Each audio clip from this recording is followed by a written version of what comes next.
Selamat pagi. Assalamualaikum warahmatullahi wabarakatuh. Perkenalkan, saya Ibu Nita Resita, biasa dipanggil Ibu Nita. Saya salah satu pengajar di SMK PGRI 3 Malang. Dan kebetulan saya di sini mengajar mata pelajaran Sejarah Indonesia. Oh ya, sebelumnya saya ucapkan selamat kepada kalian semua karena kalian sudah diterima sebagai siswa dan siswi SMK PGRI 3 yang secara otomatis kalian sudah menjadi keluarga besar kami. Selamat untuk kalian semua. Kalian tetap di rumah kan? Karena selama masa pandemi ini masih terjadi, masih berlangsung, akan sangat lebih baik kalau kalian tetap berada di rumah. Kalau toh kalian harus keluar, itu hanya karena kondisi yang mendesak. Dan harus kalian ingat, ketika di luar, ketika di dalam rumah, kalian tetap patuhi protokol kesehatan yang berlaku. Begitu ya. Nah, untuk pertemuan kita hari ini, kita akan belajar tentang sejarah Indonesia. Namun, sebelum kita mulai, Ibu akan sedikit bercerita kepada kalian. Ceritanya bagaimana? Jadi ceritanya begini.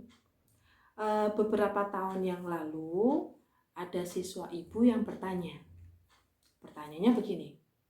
Bu, kemarin saya sempat buka-buka internet, cari-cari gambar yang lucu begitu. Dan saya secara tidak sengaja menemukan satu gambar yang menarik. Ada kaitannya sama pelajaran sejarah tentunya. Tapi yang membuat saya agak bertanya-tanya, di dalam gambar itu ada pernyataan. Pernyataannya berbunyi begini. Pelajaran yang membuat orang gagal move on adalah pelajaran sejarah. Benarkah demikian? Apakah kalian sepakat dengan pernyataan ini?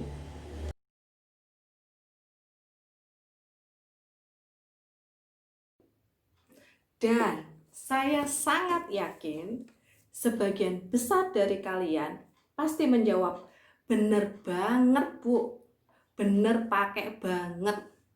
Ngapain kita belajar sejarah? Sejarah itu kan masa lalu. Seharusnya kita ngomongnya masa depan, masa sekarang saja. Buat apa belajar masa lalu? Jangan sedih. Karena apa? Belajar sejarah ternyata sangat penting. Apalagi kalau kita belajar sejarah bangsa kita sendiri. Coba bayangkan, kalau kita sebagai warga negara Indonesia, tapi tidak tahu tentang sejarah bangsanya sendiri, akan jadi apa bangsa kita? Kalau misalkan kita pakai contoh, kita bisa pakai contoh spion. Pasti di motor kalian, di mobil kalian ada spion. Fungsinya apa? Spion di kanan kiri motor tersebut, mobil tersebut. Jelas, fungsinya adalah ketika kalian akan berbelok, pasti sebelum berbelok, kalian akan melihat ke arah spion. Supaya tahu di belakang kendaraan kalian ada mobil lain kah? Ada motor lain kah? Kalau tidak ada, kalian bisa langsung belok. Nah, ini sama halnya ketika kalian tidak mau belajar sejarah, tidak mau menoleh ke masa lalu. Ini akan sangat-sangat fatal. Sangat-sangat fatal. Kalau kita ibaratkan motor, berarti tingkat terjadinya kecelakaan akan sangat tinggi. Nah, kalau kita ingat, ada jargon dari presiden pertama kita, Presiden Soekarno. Beliau berkata begini, jas merah, jangan sekali-kali melupakan sejarah. Nah, dari jargon ini, Ibu sangat berharap mulai saat ini, mulai detik ini, kalian menjadi cinta dengan sejarah.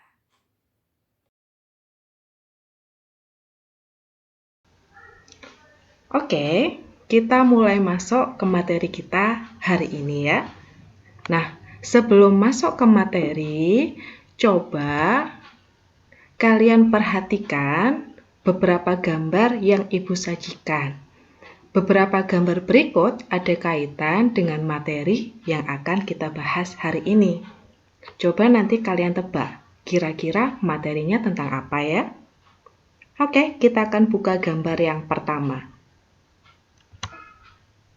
Coba kalian perhatikan, ada masa lalu, ada masa kini. Coba perhatikan baik-baik. Sudah? Oke, kalau begitu kita akan lanjut pada gambar yang kedua. Wah, jangan merasa bercermin ya. Ini ada yang masa lalu, ada yang masa kini. Sudah mulai paham materi kita tentang apa? Oke, kita lanjut ke gambar yang ketiga. Nah, ada gua di situ. Lalu ada sekelompok orang yang sedang berburu. Nah, sudah kalian perhatikan? Nah, dari 3 gambar yang Ibu sajikan, kira-kira materi kita hari ini tentang apa ya? Ada yang bisa tebak? Kira-kira tentang apa? Nah, tepat sekali. Hari ini kita akan belajar bab pertama tentang masa praaksara di Indonesia. Nah, apa saja yang akan kita bahas? Karena ini masih pertemuan pertama, jadi Ibu akan membahas hal-hal yang masih ringan untuk kalian. Nah, apa saja itu? Yang pertama, kita akan membahas tentang apa sih sebenarnya zaman praaksara itu? Nah, mungkin kalian ketika masih di bangku SMP sudah sering kali mendengar istilah ini, zaman praaksara. Kalau nggak salah di SMP tidak ada pelajaran sejarah ya. Pelajaran sejarah masuk ke IPS kalau tidak salah begitu. Tapi saya rasa istilah ini sangat Anda kenal sudah. Zaman praaksara. Ada yang masih ingat? Ada yang tahu apa maksudnya? Kalau kita teliti kembali, praaksara itu terdiri dari berapa kata? Iya, ada 2 kata. Praaksara terdiri dari 2 kata. Yang pertama ada kata pra, dan yang kedua ada kata aksara. Nah, pra sendiri di sini berarti sebelum. Sedangkan aksara berarti tulisan. Jadi kalau digabungkan, praaksara sama dengan sebelum tulisan. Maksudnya apa? Oke, Ibu akan perjelas. Zaman praaksara di sini bisa diartikan sebagai zaman di mana manusia belum mengenal tulisan. Jadi saat itu manusia belum tahu apa itu tulisan dan sebagainya. Itu yang dimaksud dengan zaman praaksara. Loh Bu, itu di bagian bawah kenapa ada istilah nirleka? Nah, nirleka itu sama sebenarnya dengan praaksara. Nirleka sendiri itu terdiri dari 2 kata. Ada nir, ada leka. Kalau nir itu artinya tanpa, leka artinya tulisan. Jadi kalau digabungkan tanpa tulisan. Nah, ini memudahkan kalian. Jika kalian lupa dengan istilah praaksara, maka kalian juga boleh menggunakan istilah nirleka. Karena artinya sama, yaitu zaman sebelum manusia mengenal tulisan. Begitu. Nah, lalu pasti muncul pertanyaan kembali dari kalian. Bu, di SMP dulu guru saya mengajarkan tentang prasejarah, bukan praaksara. Kok sekarang praaksara ya? Apakah sama dua istilah ini atau punya arti yang berbeda, punya makna yang berbeda? Nah, kira-kira jawabannya bagaimana? Apakah sama antara praaksara dengan prasejarah? Ada yang tahu? Beda? Sama? Wah, ini Ibu akan buka jawabannya. Apakah prasejarah dengan praaksara sama atau tidak?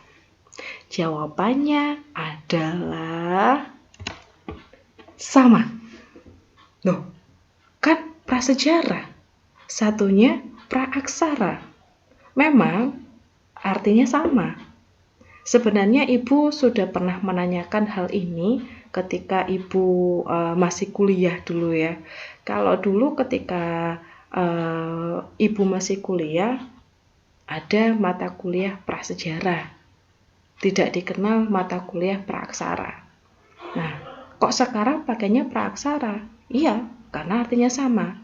Hanya saja saat ini yang lebih populer kita gunakan adalah praaksara. Kalau kami pakai prasejarah boleh enggak? Boleh. Tapi kalau kalian baca buku-buku yang saat ini sudah beredar, itu pakainya praaksara, bukan prasejarah. Tapi artinya sama. Begitu ya? Kalian paham? Oke, saya ulang. Praaksara adalah zaman di mana manusia belum mengenal tulisan. Jika kalian lupa istilah praaksara ini, kalian bisa menggunakan istilah nirleka. Oke ya, kita lanjutkan. Nah, ada pertanyaan lagi. Di situ tertulis pertanyaan, kapankah zaman praaksara dimulai? Dan kapankah zaman praaksara berakhir? Kalau kita perjelas, maksud dari pertanyaan ini adalah kapankah manusia belum mengenal tulisan? Mulainya kapan, Bu? Nah, sedangkan pertanyaan kedua, kalau diperjelas, lalu manusia mulai mengenal tulisannya kapan? Nah, ini agak berat ini pertanyaannya ini. Coba kalian pikirkan, kira-kira jawabannya apa ya? Kita hitung 5 detik dari sekarang. 5, 4, 3, 2, 1. Ya, Mas yang pakai kacamata duduk depan sendiri, jawabannya apa? Bagus sekali, Mas. Sudah ganteng, pinter, duduknya depan sendiri. Jos, jawabannya tepat, Mas. Saya buka jawabannya ya. Jadi, kapankah zaman praaksara itu dimulai? Zaman praaksara dimulai ketika manusia sudah ada di bumi. Saya ulang, zaman praaksara dimulai ketika manusia sudah ada di bumi pertama kali. Sedangkan zaman praaksara berakhir ketika manusia sudah menemukan tulisan. Sampai sini ada yang ingin bertanya? Saya mendengar pertanyaan ini. Ada kaitannya ketika mulai praaksara. Bu, dikatakan di situ praaksara dimulai ketika manusia ada di bumi. Kira-kira kapan ya manusia pertama ada di bumi? Apakah Nabi Adam? Apakah Pithecanthropus erectus? Oke, pertanyaan ini akan terjawab pada pertemuan kedua kita minggu depan. Jadi, Anda harus tetap semangat belajar, apalagi belajar sejarah. Oke ya, kita lanjutkan. Nah, muncul pertanyaan ketiga. Kalau tadi Bunita jelaskan bahwa zaman praaksara berakhir ketika manusia sudah mengenal tulisan. Nah, ini secara luas. Jadi, seluruh wilayah di dunia mengakhiri zaman praaksara ketika wilayahnya sudah mengenal tulisan. Ketika manusia di daerah itu sudah mengenal tulisan. Sementara di pertanyaan ketiga kita muncul, kalau di Indonesia, kapan ya berakhirnya zaman praaksara? Kapan ya berakhirnya masa praaksara? Berarti di sini ditanyakan, orang Indonesia itu kenal tulisannya kapan pertama kali? Nah, lebih berat lagi ya. Ada yang bisa? Coba. Kok nggak ada yang bisa? Coba. Ibu akan berikan clue kepada kalian sehingga kalian akan lebih mudah untuk menjawab. Saya kasih clue ya. Coba, itu sudah ada clue-nya. Ada 2 titik-titik di situ. Akan saya bacakan ya. Indonesia mengakhiri zaman praaksara pada abad titik-titik Masehi dengan ditemukannya prasasti titik-titik dari Kerajaan Kutai, Kalimantan Timur. Bahkan di situ Ibu lengkapi dengan prasastinya loh. Ada yang tahu? Clue-nya sudah keluar itu? Bagaimana? Bagus, jawabannya tepat sekali. Siswa Bunita pintar-pintar ya. Nah, saya buka jawabannya. Nah, benar sekali. Jadi, Indonesia mengakhiri zaman praaksara tepatnya pada abad 5 Masehi.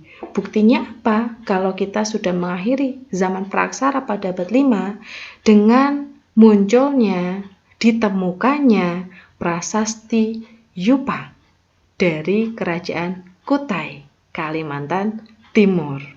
Jadi dengan adanya prasasti ini dan dengan angka tahun 5 Masehi saat itu, ya, ditemukan 5 Masehi saat itu, artinya bangsa Indonesia pada abad 5 Masehi sudah mengenal tulisan. Begitu. Oke? Sampai di sini, adakah yang masih belum paham dengan penjelasan dari Ibu? Bagaimana? Oke, jadi begini, kalau kalian masih kurang paham dengan penjelasan dari Ibu, kalian bisa langsung hubungi Ibu. Nah, langsung WhatsApp pribadi aja, monggo. Nah, nomornya berapa Bunita?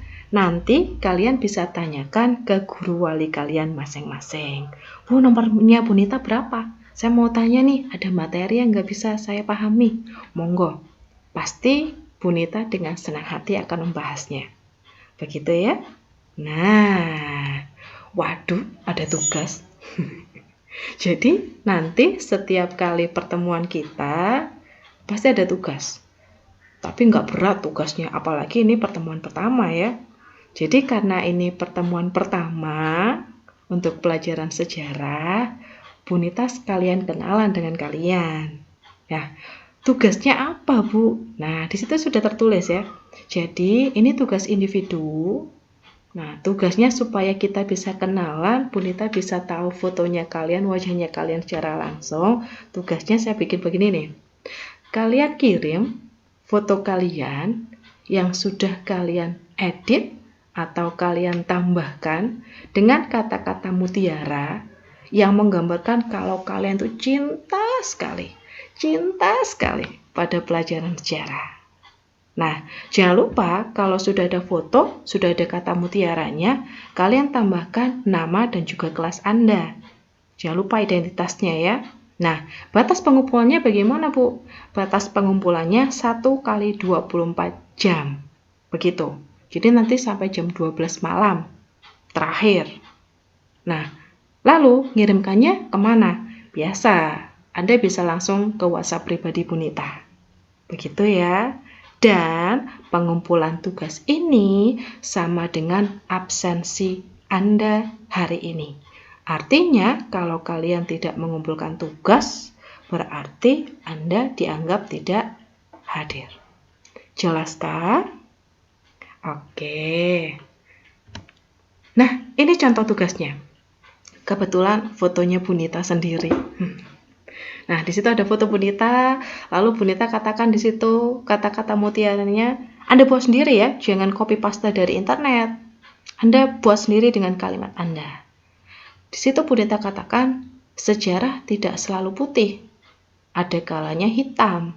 Tapi jadikan semua itu sebagai pengalaman berharga untuk menata masa depan yang jauh lebih baik. Nah, di situ Bunita tambahkan nama Bunita sama tempat Bunita bernaung di mana. Kalau kalian nanti nama kalian dengan kelas kalian. Jelas ya, sangat mudah PR-nya. Ya? PR ya? Karena kalian di rumah belajarnya. Begitu? Oke, jangan lupa tugas sama dengan absensi kalian. Dan ini adalah materi kita minggu depan. Tentang apa? Perkembangan bumi, munculnya makhluk hidup, dan manusia purba di Indonesia. Nanti pertanyaan kalian tentang siapa manusia pertama yang muncul di bumi? Apakah Nabi Adam? Apakah Pithecanthropus erectus? Nah, di pertemuan kedua akan terjawab semuanya.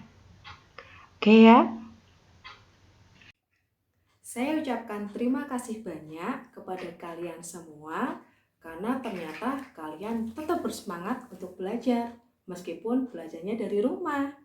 Nah, jangan lupa juga untuk modul, materi, dan sebagainya yang berkaitan dengan sejarah Indonesia bisa Anda download melalui UCS SMK PGRI 3 Malang. Minggu depan kita akan berjumpa kembali. Oke, jangan sampai lupa. Dan ingat, kalian harus tetap berada di rumah. Jaga kesehatan kalian. Sampai jumpa minggu depan. Jangan kangen saya ya, masih minggu depan. Selamat pagi. Wassalamualaikum warahmatullahi wabarakatuh. Skariga, jaya, jaya, luar biasa.